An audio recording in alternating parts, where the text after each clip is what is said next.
In this second part of the review of Eliphas Levi's classic, The History of Magic, written in 1860 and first published in English in 1913, I will provide a brief summary of each of the books 1 through 7.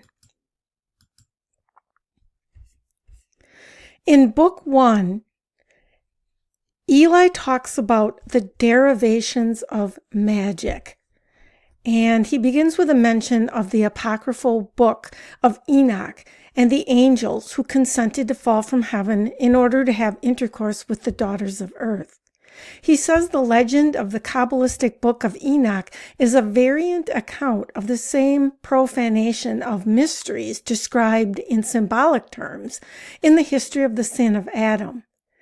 The angels from the book of Enoch were initiates of magic, he says, and they profaned it by using incautious women as their instruments. The secrets of royalty and priesthood were thus communicated to profane men, though they were unaware of it. This caused primitive civilization to collapse as a consequence, and the giants who were the consequence of the coupling of the angels with mortal men typified brute force and unbridled appetite, and they fought together for the world. This resulted in the deluge or flood, and all traces of the past were erased. Levi says the deluge symbolized that universal confusion into which humanity is brought of necessity when it ignores and does outrage to the harmonies of nature. This is how the tree of knowledge and the tree of life were both profaned. Levi names the Apocalypse of St. John, the Sefer Yetzirah, or the Book of Creation, and the Zohar, the Book of Splendor, as masterpieces of occultism. He says the science of equilibrium is the key of occult science. Through the conflict of unbalanced forces, the devastated earth was void and formless until the Spirit of God made for itself a place in heaven and reduced the mass of waters. All the aspirations of nature were directed then towards unity of form, and the face of God, crowned with life, rose over the sea and was reflected in the waters thereof. The two eyes were manifested, radiating with splendor, darting two beams of light which crossed with those of reflection. The brow of God and his eyes formed a triangle in heaven, and its reflection formed a second triangle in the waters. So was revealed the number 6, being that of universal creation. He says that God is beyond expression by human thought or representation by any figure. Another derivation of magic, according to Levi, was the magic of the Magi. This is the magic the church was bound to condemn under the names of magic, Manichaeism, Illuminism, and Masonry, due to the profanation of the mysteries. He gives one important example of this with a discussion of the Knights Templar, which he says has been misunderstood to this day. Levi says there are two Zoroasters, or expounders of mysteries, one being the son of Ormuzd, and the founder of an enlightened instruction, the other being the son of Ahriman and the author of a profanatory unveiling of truth. Thus, there's a true Zoroaster and a false one. The false Zoroaster represents the cult of material fire and that impious doctrine of divine dualism, which eventually produced what Levi describes as the monstrous gnosis of Manes and the false principles of spurious masonry.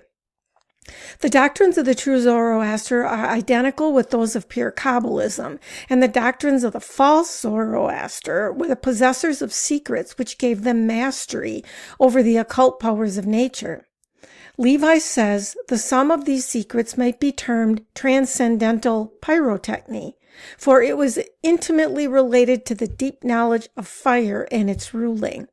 He goes as far as to say that the Magi were not only familiar with electricity, but were able to generate and direct it in ways that are now unknown.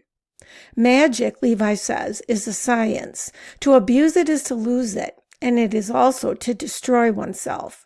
The kings and priesthood became secondary to the Assyrian Empire as the result of an attempt to materialize its own power, and so ended the empire of Assyria, and the civilization founded of old by the true Zoroaster was destroyed, ending magic. According to Levi, the reign of the Kabbalah then began with Abraham coming out from Chaldea and carrying his mysteries with him. Levi makes it clear he believes that India is the wise mother of all idolatries. He states that the mysteries of India are grandiose in their poetry and profound in their allegories, but they are the Kabbalah in profanation. And instead of sustaining the soul and leading it to supreme wisdom, Brahmanism plunges it into gulfs of madness. His reasoning for this is that it was the false and black Zoroaster who remained master of theology in India, because it led to pantheism and its consequence, being absolute materialism masquerading as the absolute negation of matter. The consequence of pantheism is mortal to ethics because there are neither crimes nor virtues in a world where all is God. In chapter 4, Levi discusses Hermetic magic. He opens with the following sentence: "It is in Egypt that magic attains the grade of completion as a universal science and is formulated as a perfect doctrine. The principles are a summary of all the dogmas of the ancient world, and all are expressed by the one proposition: that which is above is like that which is below, and that which is below is like that which is above, for the fulfillment of the wonders of the one thing." Levi comments that it is important to add to this his own description of the creative agent: the pantamorphic fire, the great medium of occult force, the astral light. He also states that the Emerald Tablet contains all magic in a single page, and Egypt from Levi's standpoint is the cradle of science and wisdom. In chapter 5, Levi turns to magic in Greece, and he focuses upon the fable of the Golden Fleece. This story connects Hermetic magic with Greek initiations. The first part of the fable concerning the Golden Fleece embodies the secrets of Orphic magic, and the second part is dedicated to judicious warnings against the abuses of Goetia, or the magic of darkness. False or goetic magic, known in present day as sorcery, can never rank as a science. Excessive passion is real madness, and the latter is in turn an intoxication or congestion, he says, of the astral light. This is why madness is contagious. Greek sorcerers, especially those of Thessaly, presided over abominable rites by mostly, quote, women wasted by desires which they could no longer satisfy, end quote. According to Levi, they were known to hate children, and in their envy sacrificed them for that reason. The Greek writer Horace described some of these horrific rites of black magic. He said the children were buried as far as the head and left to die of hunger, surrounded with food which they could not reach.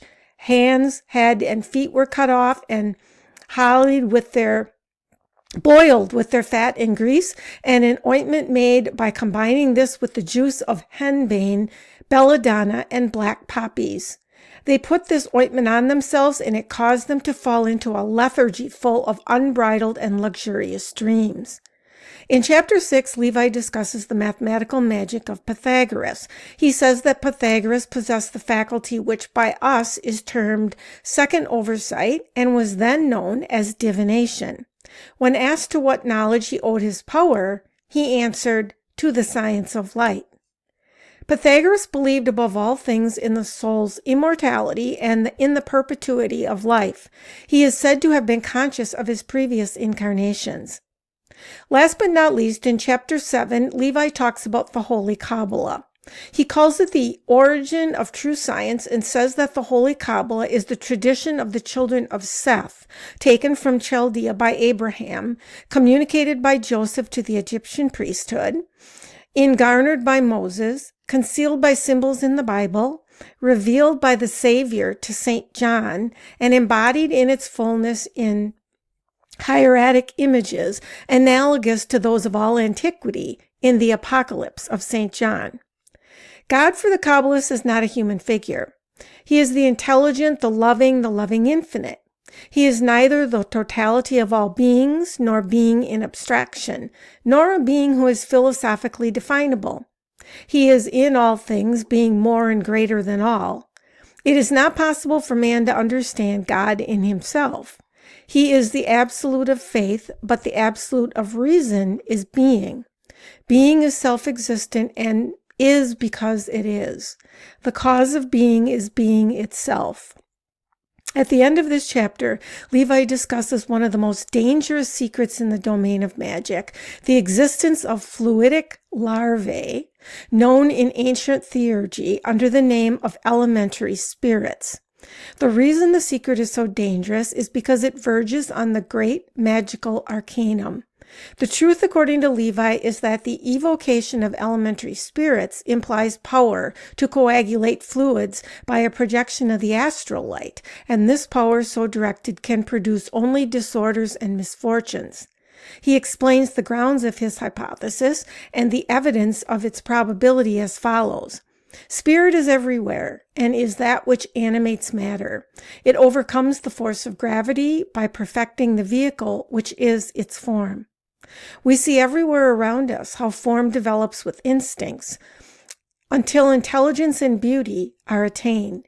These are the efforts of the light attracted by the charm of the spirit. They are part of the mystery of progressive and universal generation.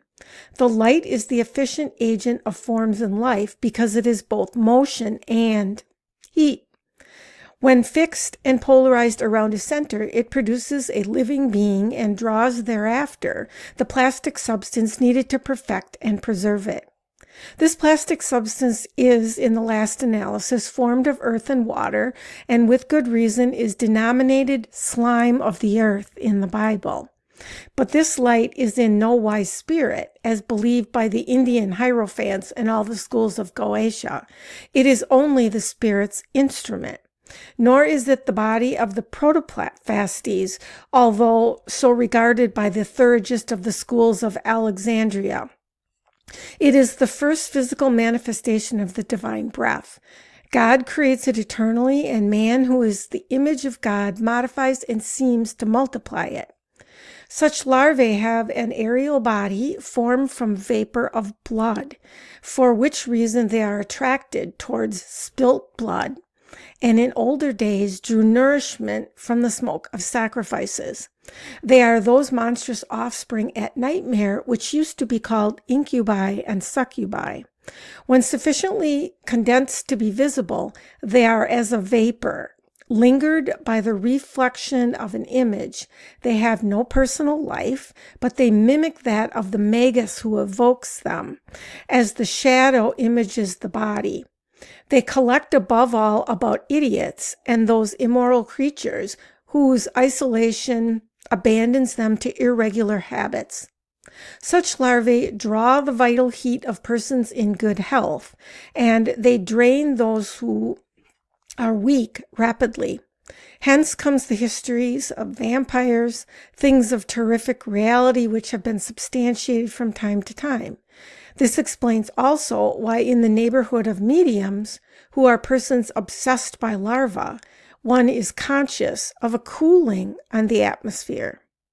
Seeing their existence is due to the illusions of imagination and divagation of the senses, such creatures are never manifest in the presence of a person who can unveil the mystery of their monstrous birth. In primitive times, some of the sacred rites practiced by black magicians did violence to universal harmony by sinning against nature and truth with impunity. In revolt against God, some rites included incest, sodomy, and bestiality, according to Levi. Sorcerers in the Middle Ages carried on with these rites and poisoned the world with them. Such was the position of the inquisitors of the church, who sought later on to punish such sin. Levi states that the doctrine of Plato was very significant in its realization that there is no truth apart from religion. Plato, went to consult the priests of Memphis and to obtain initiation into their mysteries. He is even credited for having a knowledge of the Jewish sacred books. However, in Egypt at this time, the priests had forgotten themselves the importance of their primeval hieroglyphics, and primeval truths were obscured at this period. Eventually, however, Plato was destined to inspire the fathers of the church. Levi's point of view on mysticism is quite interesting. He says that all the anarchic mystics confuse the intellectual with the astral light. They worship the serpent instead of doing honor to that pure wisdom which crushes its head. They are intoxicated by vertigo and fall into the abyss of folly. These fools are visionaries and may believe sincerely that they can work wonders, and hallucination seems to be somewhat contagious. The phenomenon of the astral light, in the excess of its attraction of projection themselves, might confuse those who are not properly educated, according to Levi. It has a high degree of elasticity, that bones may be twisted and muscles may be stretched out of all measures. It can form whirlpools and waterspouts which can levitate the heaviest bodies. All fools hold physicians in horror, according to Levi, so the hallucinated mystics detest wise men. The church recognizes the existence of a natural force which can be applied for good or evil, but it denounces the false miracles caused by astral congestion, because disorder invokes disorder. The ancients held many rites that involved bloodletting, and blood attracts larvae. In this form, what Levi calls anarchic magic is the cult of death. The sorcerer devotes himself to fatality, abjures reason, renounces the hope of immortality, and then sacrifices children. He is made drunk with iniquity until he believes that evil is omnipotent, and, converting his hallucinations into reality, thinks his mastery has power to evoke at pleasure all death and Hades. This hallucination is ensured more readily by various practices and evocations than by rites or formulas, which keep intelligence in a waking state. The state of permanent hallucination is death or abdication of consciousness. Levi issues a stern warning for those who would practice necromancy as part of anarchic magic.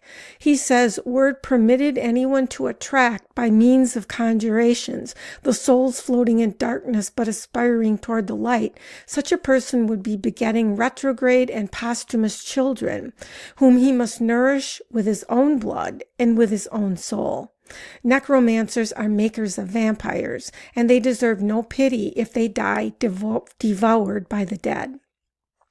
Levi also comments on the magic of public worship in this part of the book. It was Abraham that brought the Orthodox traditions from Chaldea. They created a mystical pantheism that Levi describes as a consuming and destroying dogma. He also describes something he calls the mysteries of virginity, particularly within the Roman Empire. The supreme divinity was worshipped under the name of Isis, and he says the magical tradition of all ages attributes a certain supernatural and divine quality to the virgin state. The sacred fire of the Vestal Virgins was a symbol of faith and of pure love to the Romans. It represented love of country and the religion of the hearth. However, when the magic of such a moral code ceased to be sacred in her eyes, her decadence was at hand. Levi's chapter on superstitions, or religious forms that survive the loss of ideas themselves, was particularly interesting. He explains some of the more significant of these. For example, the observation of numbers and days is a blind reminiscence of primitive magical dogma. Friday, consecrated to Venus, was considered unlucky because it signified the mysteries of birth and death. The Magi abstained from eating the flesh of certain animals and touched no blood. This grew out of the teaching of Moses that it is unlawful to partake of the soul of animals because their soul is in the blood. The teaching was that the blood remains with an animal after their slaughter, like a phosphorus of coagulated and corrupted astral light that might hold the germ of disease. The philosopher Porphyry wrote that When the soul of an animal is separated violently from its body, it does not depart, but like that of human beings which have died in the same way, it remains in the neighborhood of the body. It is so retained by sympathy and cannot be driven away. Such souls have been seen moaning by their bodies. It is the same with the souls of men whose bodies have not been interred. It is to these that the operations of magicians do outrage, by enforcing their obedience, so long as the operators are masters of the dead body in whole or in part. Porphyry wrote that the soul of his teacher Plotinus could turn back on his enemies their own evil designs, because when the natural powers are employed in the service of injustice, nature is just and her reactions are terrible. Levi ends his chapter on formation and dogma with a discussion of three absolute principles, reducible to a single principle, and four elementary forms, which are one form only, the whole constituting an unity composed of form and idea. The three principles are: 1. Being is being. In philosophy, this signifies the identity of idea and that which is truth. In religion, it is the first principle, the Father. 2. Being is real. This means in philosophy the means of knowledge and of that which is or reality that which is or reality, and in religion it is the logos of Plato, or the demiurgus, the word. And 3, being is logical, and in philosophy this signifies the identity of reason and reality. In religion it is providence, or the divine action by which the good is realized, the mutual love of the true and good, called the Holy Spirit in Christianity. The four elementary forms were the expressions of two fundamental laws: resistance and motion, the fixed state or the inertia which resists, and active life or the volatile, in other and more general terms, matter and spirit. And in the last video in this series, I will finish up talking about the rest of the books in Levi's history of magic, and I will again try to pick out the most important key points from each one of the books. See you next time. Thanks for watching.